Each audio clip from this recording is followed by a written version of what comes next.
Bonjour, être riche, heureux et en bonne santé, c'est a priori notre souhait à tous. Et pourtant, qui a les trois cordes à son arc? 10%, 15% de la population? Focus aujourd'hui sur la loi d'attraction qui nous dit justement qu'il suffirait d'être positif et convaincu pour que nos rêves se réalisent. Caroline Bachot, bonjour.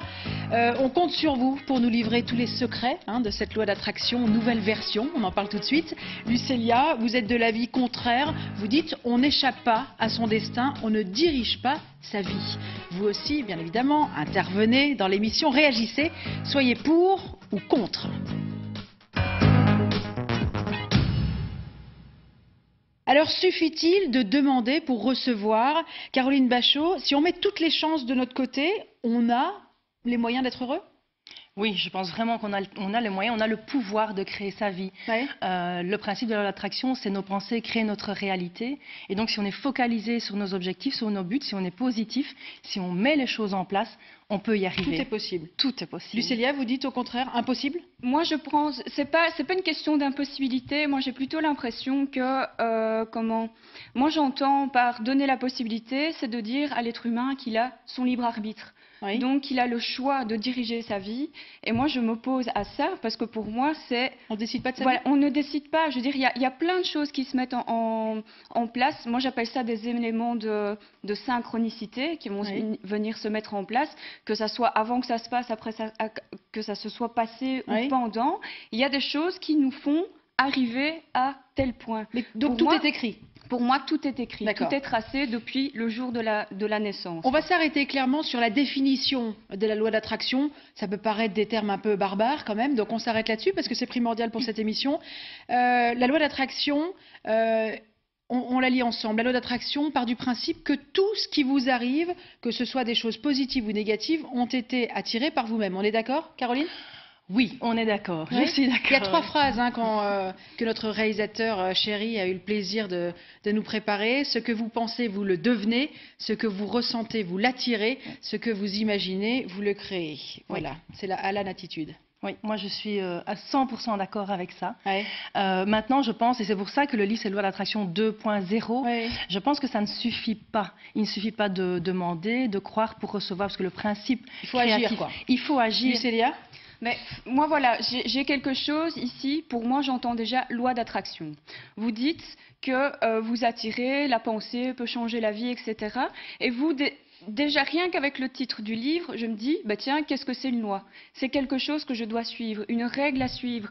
Chose que la société donne toujours à l'être humain, c'est une marche à suivre. Donc, on en revient encore une fois à ce chemin. La loi, c'est pas ça. La loi, c'est quelque chose... la loi de la gravité, il n'y a pas besoin d'y croire pour que ça marche. Je laisse tomber la tasse, elle tombe, elle casse. Ça, je n'y crois pas.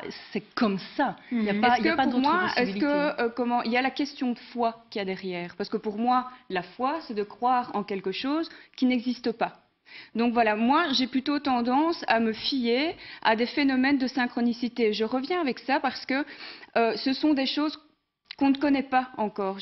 Moi j'ai l'impression quand j'en parle autour de moi qu'on ne connaît pas. La loi d'attraction. Donnez un exemple concret. Un exemple concret, ben voilà, moi sur la route pour arriver jusqu'ici, j'ai compris que ça allait bien se passer parce que j'ai eu des éléments, une lettre sur un camion, voilà, une lettre sur un camion, un chiffre qui me parle. Pardon ? Vous parlez sérieusement ? Ah oui, bien sûr, oui, bien sûr, je suis sérieuse.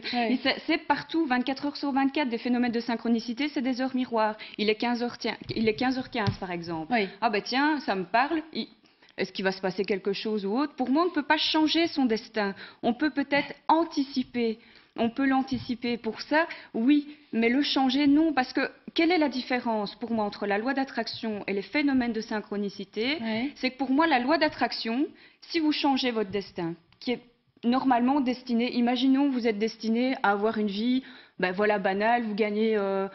modestement votre vie et ça ne vous suffit pas. Qu'est-ce qui va se passer si vous changez ça? Mais elle va nous dire, Caroline, qu'est-ce qu'on fait? Je voudrais juste revenir sur les synchronicités, justement. Les synchronicités, moi j'y crois aussi, mais les synchronicités, c'est en mettant notre regard sur le positif, sur le fait que l'émission se passe bien, qu'on va voir, parce que ces signes-là, ils sont là. Le problème, c'est que si vous êtes focalisé sur ce qui ne va pas dans votre vie, vous n'allez pas les voir. Oui, c'est ça. Mais alors des outils concrets pour les gens qui nous regardent. Mais déjà des outils, j'en parle dans le livre, déjà savoir concrètement ce qu'on veut. Oui, votre livre, il s'appelle Loi d'attraction 2.0. C'est sorti aux éditions Black Card Book. C'est à la portée de tous ?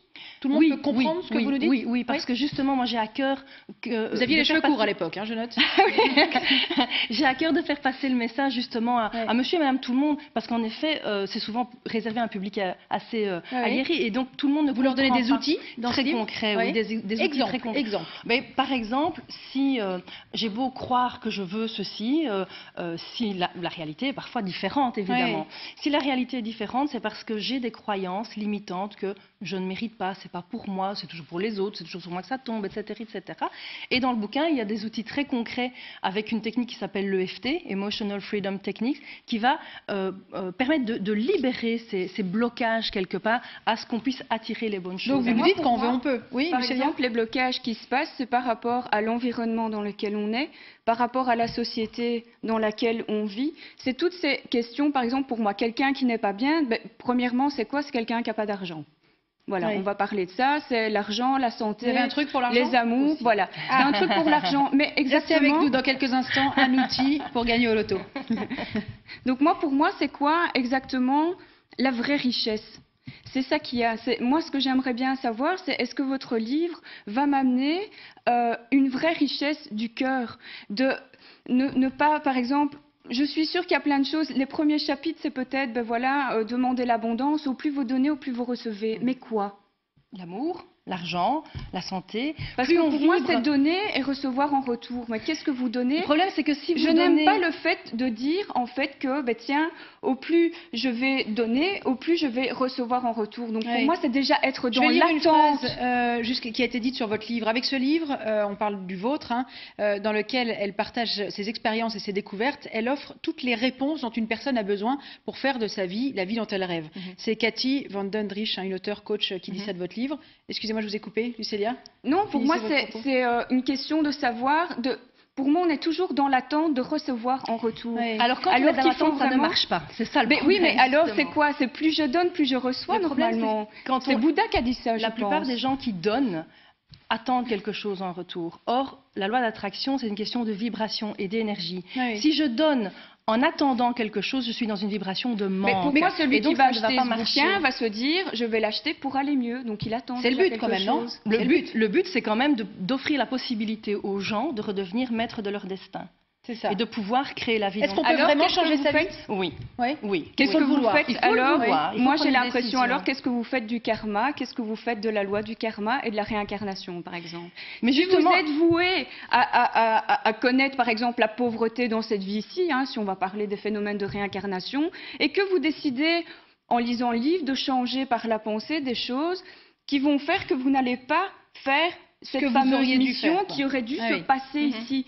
Si pour moi, si vous connaissez que ça soit la pauvreté, des problèmes de santé ou autre, c'est justement pour recevoir une leçon de la vie, pour en échange le partager. C'est ça pour moi, donner, je suis tout à fait recevoir. On est ici pour s'améliorer, pour devenir meilleur. Mais de toute façon, on a attiré ça. Alors que ce soit... Il y en a qui vont dire que c'est Dieu, le karma, l'univers, peu importe le nom qu'on met, parce que c'est la même chose, on dit tous la même chose. On est ici, moi je pense qu'on est ici, par rapport à l'incarnation, on est ici pour devenir meilleur, pour s'améliorer et pour vibrer la joie. Et à partir du moment où on est dans cette énergie de joie, on va rencontrer des personnes plus sympathiques. Déjà, être meilleur, c'est d'accepter déjà la vie qu'on a, simplement. Oui, mais on n'est pas obligé d'accepter d'être fataliste. Oui et non, en fait, parce que pourquoi ne pas se servir des leçons et pourquoi ne pas se dire, ok, si je vis ça, c'est qu'il y a une raison, je réfléchis à ça plutôt que de chercher à le changer. Mais meilleur en quoi? Meilleur par rapport à quoi? Par rapport à soi. Moi ici, par exemple, je vais vous poser une question. Votre livre, vous avez dit qu'il était adapté à tous. Oui. Je suppose que dedans, on parle de pensée positive, pensée négative, etc. Qu'est-ce qu'une pensée positive et qu'est-ce qu'une pensée négative? Est-ce que votre livre pourrait être perçu de la même manière partout dans le monde? Moi, je pense qu'une pensée positive, c'est quelque chose qui va nous porter vers quelque chose qui nous fait du bien. Si je pense que voilà, j'ai de la chance dans la vie, ben, c'est clair que ça me met quand même plus en jeu que de me dire, ben, finalement, ma vie, elle est vraiment pourrie, quoi. Ouais. Oui, d'accord. Est-ce que, par exemple, on a plus de pensées négatives que de pensées négatives que de pensées positives, pardon. Oui, oui, tout à fait. Ouais. Il faut quand même savoir qu'on a plus ou moins 60 000 pensées par jour. On bloque le chiffre.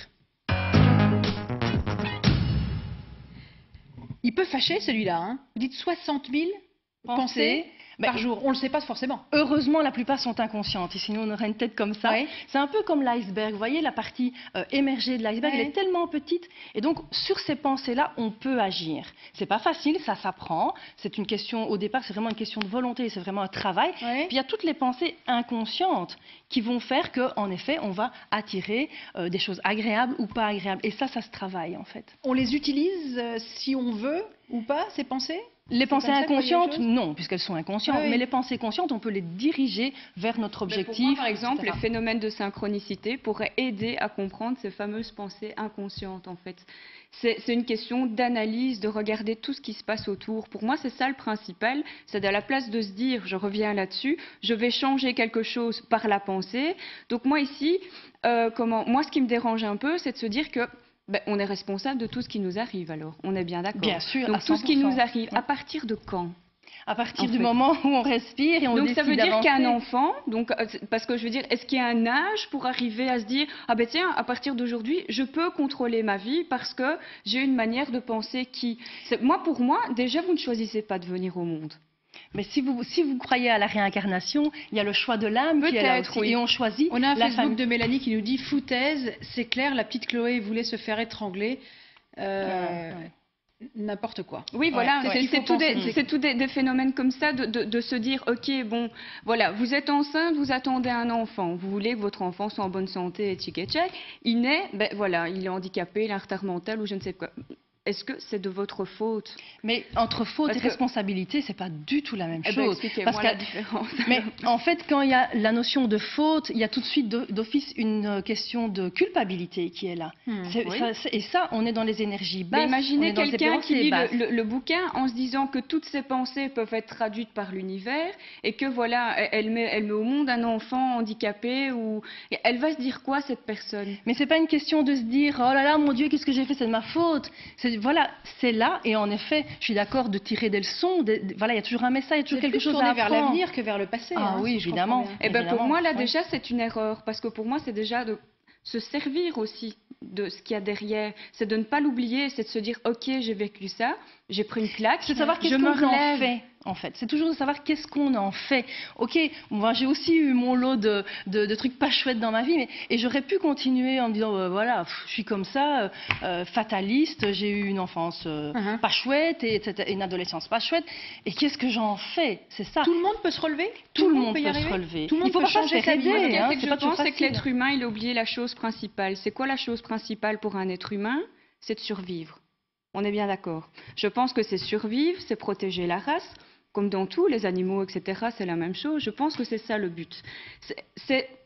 Moi, par exemple, je dois... comme vision des choses. Non, mais c'est vrai. C'est vrai. Je veux dire, c'est tout. Encore une fois, tous des phénomènes de mode. Moi, pour moi, les lois d'attraction, que ça a été le Reiki avant.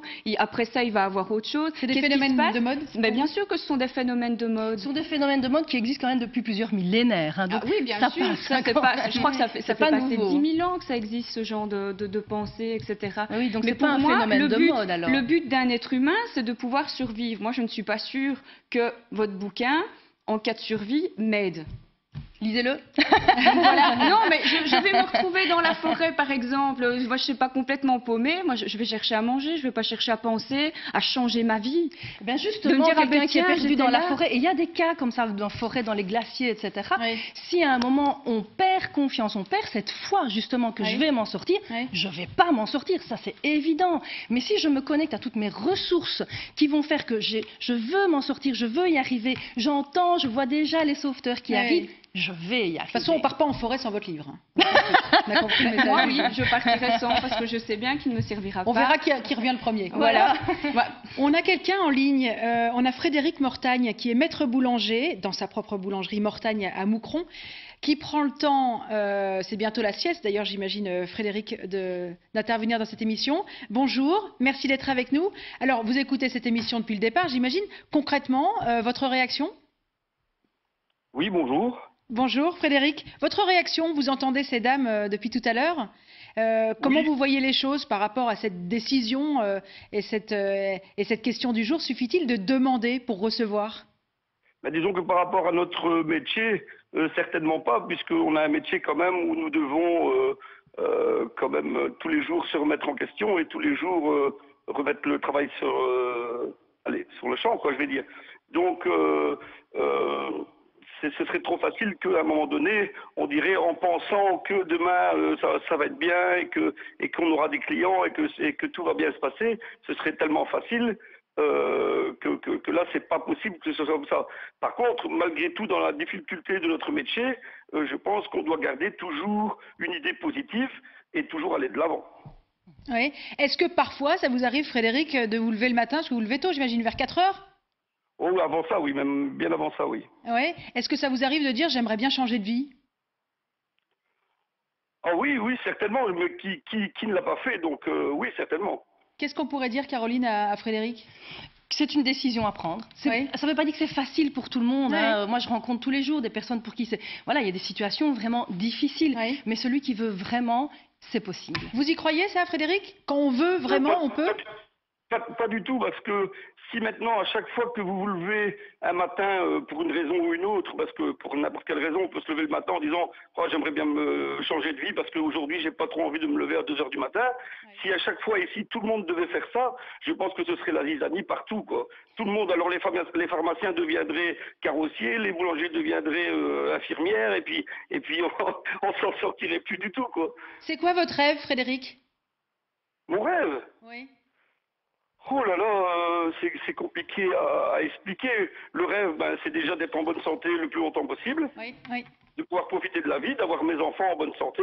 Oui. Et puis voilà, et le reste, je pense que quand on a ça, le reste suit et garder son courage. Et comme je dis, toujours devoir se remettre en question. Surtout et quand on a encore beaucoup de pain. Oui, c'est sûr, mais c'est pas le. Il faut rendre le pain, mais c'est pas une fin en soi. Bien sûr. Et d'être positif aussi, parce qu'il le dit très bien, c'est important d'être positif. Si voilà, on voit le boulanger ou la boulangère qui tire la tronche, etc., le commerce, il ne va pas non plus être florissant. Merci. Alors, si on est dans une bonne énergie, les gens auront vraiment envie d'aller. Comme il vient de le dire, moi j'appuie, c'est voilà, un pharmacien ne peut pas devenir mécanicien, etc. Et pourquoi pas si c'est son rêve? C'est comme, oui, si c'est un rêve qu'il le fasse, moi je suis d'accord pour les pensées positives. Moi je ne demande que ça, de voir des gens sourire. Oui. Moi ce que j'aimerais bien qu'il se passe, c'est que les gens comprennent pourquoi ils sont là et de ne pas essayer de changer les choses, mais plutôt de comprendre le moment présent, pourquoi ça se passe. On a une phrase d'Albert Camus, le bonheur est la plus grande des conquêtes, celle qu'on fait contre le destin qui nous est imposé. Une réaction? Moi, je pense que le bonheur, c'est un travail de tous les jours. On doit travailler à son bonheur. Vous ne nous avez pas donné l'outil pour gagner au loto? déjà joué au loto, c'est la première chose. On joue au loto, et on y croit. Et peut-être qu'on peut travailler avec des techniques comme le FT dont je parlais tout à l'heure pour libérer les blocages à l'abondance. Parce qu'il y a des gens Donc si je gagne pas au loto, c'est parce que je suis bloquée? C'est ça? Peut-être. La vraie richesse, c'est ça que c'est là où je veux en venir. La véritable richesse, qu'est-ce que c'est? Je vais citer une belle phrase du Petit Prince que j'aime bien. C'est l'essentiel est invisible aux yeux des hommes. Oui. Tout se voit avec le cœur. Oui. Mais donc la richesse, c'est quoi? C'est quoi d'avoir une belle voiture, d'avoir une belle maison et tout ça? Pour moi, une personne qui a recours à la loi d'attraction, c'est une personne déjà qui était déprimée, qui s'est retrouvée seule. Oui. Je pense la plupart du temps. C'est une roue de secours. C'est vraiment de se dire au secours, je m'accroche. Allez, on passe tout de suite à la dernière. On y est. Caroline, pour terminer, 30 secondes, l'argument que vous voulez rappeler à nos téléspectateurs sur la question du jour, suffit-il de demander pour recevoir? Non, il ne suffit pas de demander pour recevoir, il y a tout un travail. Je vous rappelle que vous êtes pour. Oui, mais il ne suffit pas, ça suffit. Je pense que oui, il faut savoir ce qu'on veut, il faut y croire, il faut agir, saisir les opportunités, voir les synchronicités et travailler sur ce qui bloque. Si on est focalisé sur le positif, vous allez voir les belles choses dans votre vie. Si vous êtes focalisé sur le négatif, vous allez amplifier ce phénomène-là. Devenez maître de votre destin, ça c'est vraiment ce que j'ai envie de faire passer. On va retirer cette phrase, devenez maître de votre destin. Lucélia, pour terminer? Mais voilà, moi je pense que à partir du moment où on a un destin, il est tracé, il est là, ce sont toutes des choses qu'on peut voir avant, pendant, après. Ici, il y a une personne que je connais, que je salue bien fort, qui depuis 15 ans répète la même chose, c'est Willis. Donc si jamais vous voulez aller voir ce qu'il fait, c'est très bien. Enfin, c'est ce que je défends aussi. Donc c'est c'est vraiment de calculer, de voir, d'analyser tous ces éléments qui nous entourent et comprendre pourquoi on est là maintenant et qu'est-ce qui va se passer plus tard. Ça, c'est, voilà, je tiens à préciser que moi, je défends ce point de vue-là. Merci d'être venu débattre sur ce plateau. Merci. Petite information au passage avant de vous quitter, c'est la journée du désir aujourd'hui, alors profitez-en. En attendant, c'est le RTL Info 13h, c'est Luc Gilson, et lundi, vous retrouvez Fanny Rocher. Bon week-end.